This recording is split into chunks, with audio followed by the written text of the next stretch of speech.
Hey guys, it's Vicky, and today I have a book haul revisit for you. Today I'm going to be revisiting a book haul from 2 years ago, so back in September 2018, and basically review the haul and see which books I have read, which ones I haven't read, see if I've gotten rid of any or whatever, and just see kind of how many are still on my shelves 2 years later. I think this is a really fun way to just kind of reevaluate the books that have been sitting on my shelves. And yeah, I've enjoyed doing them in the past, so I figured I would keep it going. I should probably put a disclaimer out there though right now. This is a book outlet haul, and I should probably just let you guys know that I no longer shop with book outlets for a couple of reasons that I don't really want to get into too much right here. I will link some other videos. How about that? I will link some other videos that explain it much better than I could down below. But yeah, basically I don't shop book outlet anymore, but this video is from 2 years ago. So let's go ahead and review the haul. Hey guys, it's Vicky, and today I'm here to share with you a little haul. I haven't done a haul in a minute. I've been kind of like sporadically buying books here and there, but nothing like a big group of them until now. Book outlet had a sale. I couldn't resist, so I bought some books. I bought 7 books, so not too crazy, but I want to show them to you, so let's go ahead and get into it. The first book that I bought off of Book Outlet was The Heart by Melis de Carangal, and I'm sure I'm saying that wrong.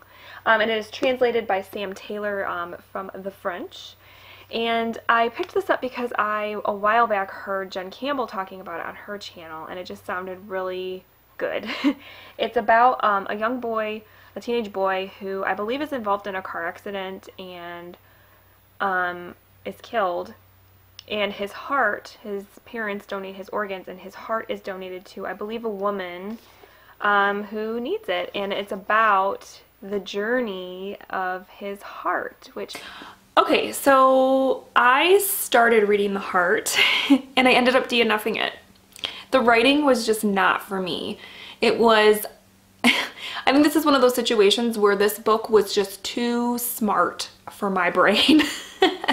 And I just couldn't connect with it. So yeah, I unhauled that one. The next one is a beloved middle grade book here on BookTube, and that is The Girl Who Drank the Moon by Kelly Barnhill. I decided to pick this one up because last year during middle grade March, so many people, this was the book actually, like the group book, and I didn't read it, but a lot of people did, and a lot of people enjoyed it.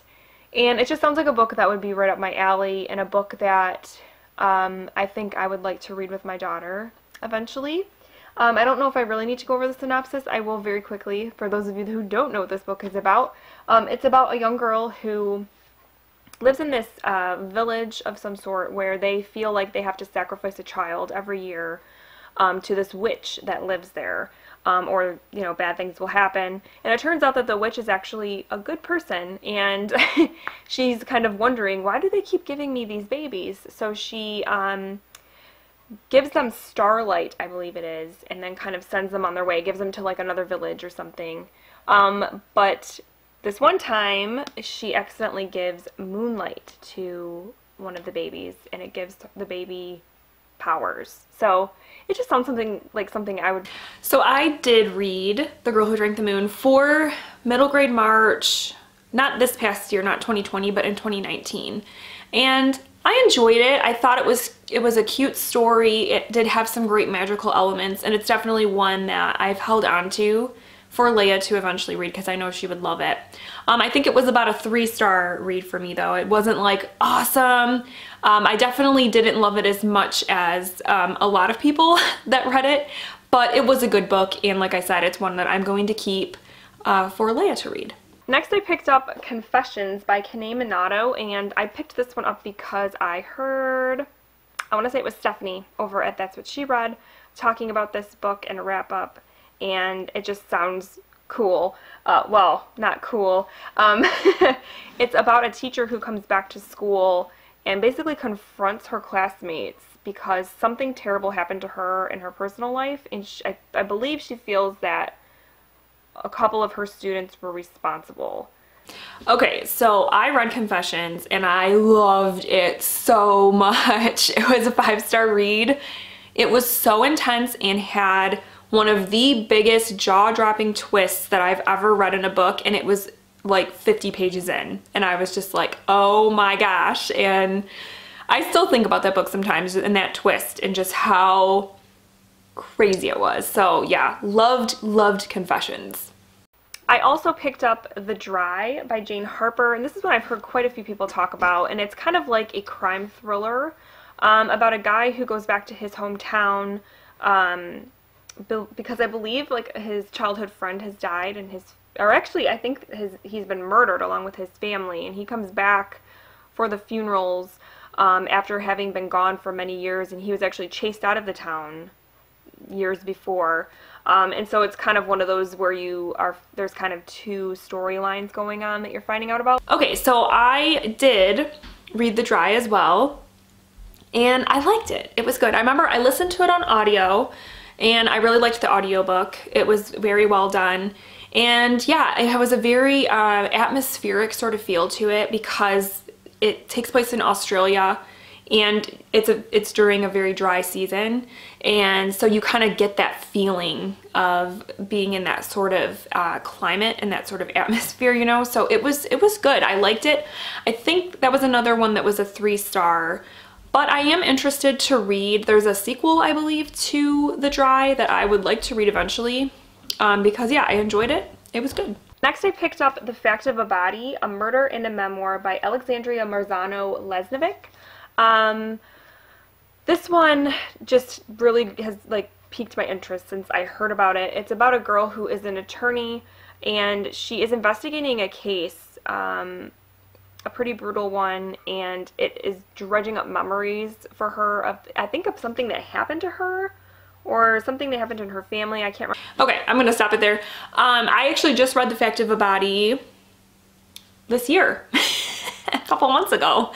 It's just like the months kind of have been blending together. But yes, I read The Fact of a Body this year, and it was a 5-star book. Very, very powerful read. Beautifully written. I listened to the audiobook. It was narrated by the writer, by the author, and it was very, very good.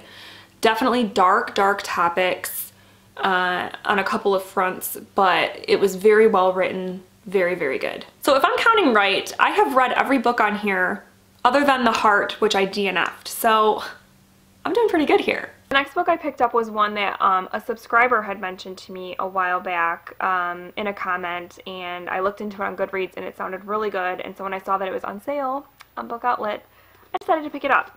And it's called The Pearl That Broke Its Shell by Nadia Hashimi, and it's about a young girl named Rahima, and it takes place in Kabul, and she lives in a family of girls, and they have fallen on hard times because of the war and everything, and she takes part in this custom, and I know I'm going to say it wrong. I know I'm going to pronounce it wrong. It's called, it's an Afghan custom called Bacha Posh. I know I'm saying it wrong. Sorry. But it's basically this, this custom where if you live in a family of girls, one of the girls can live through their life, not their life, but their early life as a boy until they become of marriageable age. And so that means she has all of the perks of being a boy in this society. And so it's about that kind of dual life that she lives because she sees what it's like on the other side, what it's like to be a boy. Okay, so I have not read The Pearl That Broke Its Shell, but I'm still very, very interested in reading it because it does sound like a fascinating book. And yeah, I've heard good things about it. So, okay, that's one now that I have not read. And the last book I picked up is a YA, and I haven't really I haven't really read YA in a while, but this book, I picked it up because so many people have been talking about it, and even people that don't read a lot of YA have read this book and have liked it, and so I thought, okay, if they like it, I'm probably going to like it too. That book is Scythe by Neil Shusterman. This has gotten a lot of attention, I think, here on BookTube, and the premise just sounds so cool. It's about this, is it like a futuristic society, dystopian sort of society where there's no more death. They have somehow gotten rid of war and gotten rid of disease, and so basically to control the population, because people are dying, they need to make room, they have these people that are trained to come and basically kill people to control the population.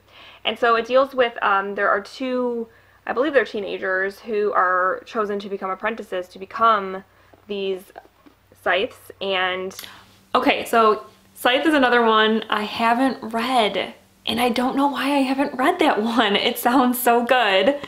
And yeah, I still, even the second book people have said good things about. I haven't heard a whole lot about the third one, but it seems like overall it is a really good series. So I don't know why I haven't started it yet, but yeah, I still have that one, haven't read it, but still really, really want to. Okay, so let me do a quick tally, and yeah, we'll go from there. Okay, so I went ahead and did a tally, and it turns out I read 4, I DNF'd 1, and I have 2 left on my shelves. And I don't think I explained this in the intro, but what I do with these book haul revisits is if I have books left from the haul, I pick one and put it on my next month's TBR. So this time around, I have left Scythe by Neil Shusterman and The Pearl That Broke Its Shell by Nadia Hashimi. So which one do I want to put on my October TBR? As much as this story still sounds super, super fascinating to me, in October I tend to want to read more, you know, spooky, dark, thrillery sort of things. So I don't know if this one's going to fit the bill for an October read. So that leaves Scythe, because though it's not scary or anything like that, it's not horror, it is dystopian and it does deal with somewhat of a dark topic. So yes, it looks like Scythe is going on my October TBR. Alright guys, so that is my book haul revisit for this round or whatever. I'm pretty proud of myself that I only had 2 books left. That's good. I know the last one I did, I had 0 books left. I don't know if that'll ever happen again, but that was awesome. But to only have 2 left isn't bad either. So yeah, I'm excited to read Scythe. I think it's gonna be really good. I'm excited. So yeah, that's all I have for today, guys. I hope that you are having a wonderful week and that you enjoyed this video, and I will talk with you soon. Thank you so much for watching. Bye.